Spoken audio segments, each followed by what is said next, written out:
Ad aprire questo episodio di SmackDown è John Cena, che si fa introdurre come migliore di tutti i tempi e ultimo vero campione, ma non riesce neanche a dire una parola perché viene interrotto da Randy Orton. E la Vipera e John Cena si conoscono da 25 anni e fino ad un paio di mesi fa John Cena era sempre lo stesso, con il suo slogan Hustle, Loyalty and Respect, che non era solo uno slogan per il merchandising, ma era il suo stile di vita. E Randy ha pensato ai milioni e milioni di bambini che sono cresciuti con John Cena come idolo e che grazie a lui sono riusciti a raggiungere i più importanti obiettivi. Cena ha motivato generazioni e generazioni di bambini ed è anche il miglior donatore della storia della Make-A-Wish Foundation. E Randy lo sa, è impossibile che tutti i milioni di bambini siano all'improvviso usciti dalla sua testa. Sa bene che in una piccola parte del cuore ha conservato tutto, perché è impossibile dimenticarsi di tutto. Ma Randy ha trovato anche una soluzione. John Cena deve diventare padre, così potrà ritornare ciò che era. Un mondo con dei piccoli Cena sarebbe un posto migliore e il campione WWE dice a Randy che è buon per lui se lui ha dei figli ed è contento. John Cena non ha figli perché negli ultimi 25 anni si è dovuto occupare dei figli dei fans ed ha fatto un lavoro impeccabile e negli ultimi 25 anni è stato un genitore migliore che dei loro veri genitori. John dovrebbe ringraziare i fan perché senza di loro sicuramente non sarebbe lì e non sarebbe ad Hollywood. Randy però è lì in WWE per restarci, mentre Cena sembra più un ospite. John invece ha capito che sia il pubblico che Randy sono degli ipocriti. Per 25 anni ha dovuto subire i fischi e le urla dei fan che gli dicevano che faceva schifo, ma è contento di essere soltanto un ospite perché l'importante per lui è fare qualcosa di diverso. Per Randy il wrestling è tutto. Da quando è uscito dalla pancia di sua madre il wrestling già era presente. Suo nonno era un wrestler e suo padre anche e non permetterà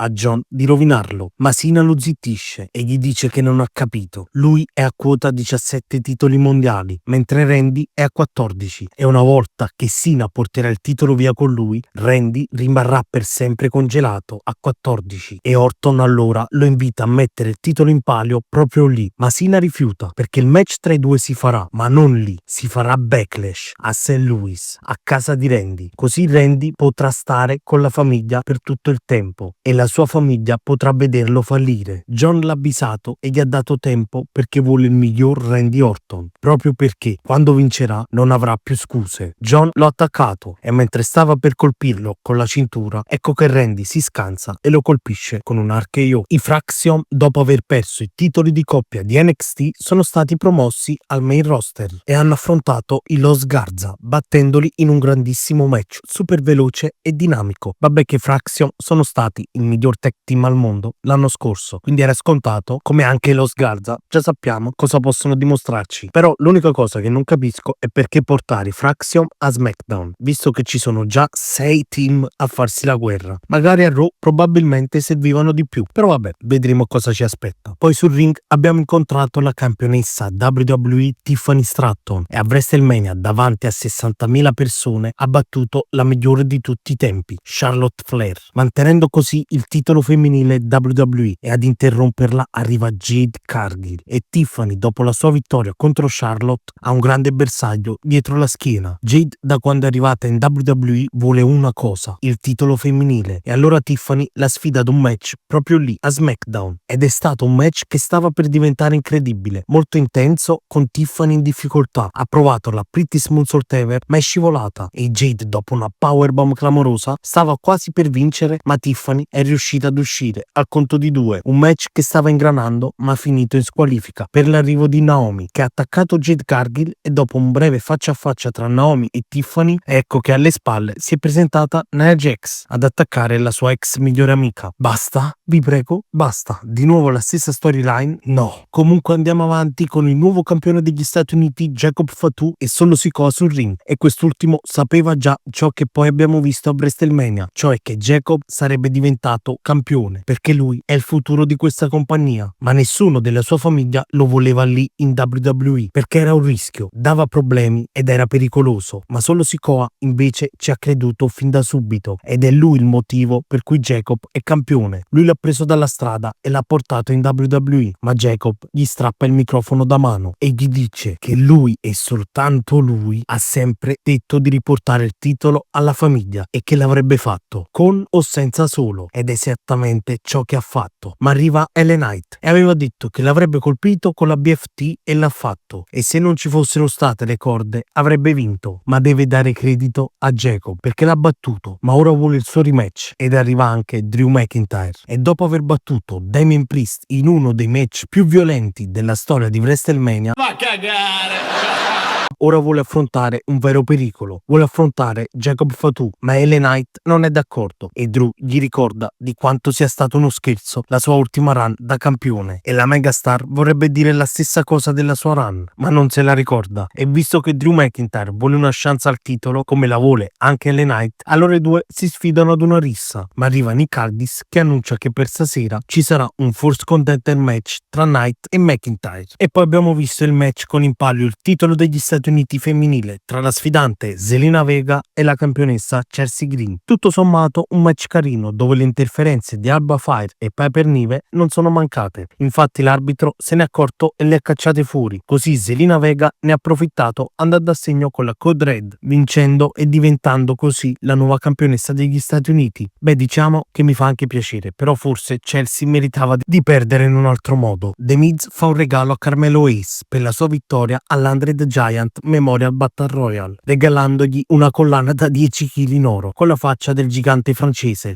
Una cafonata.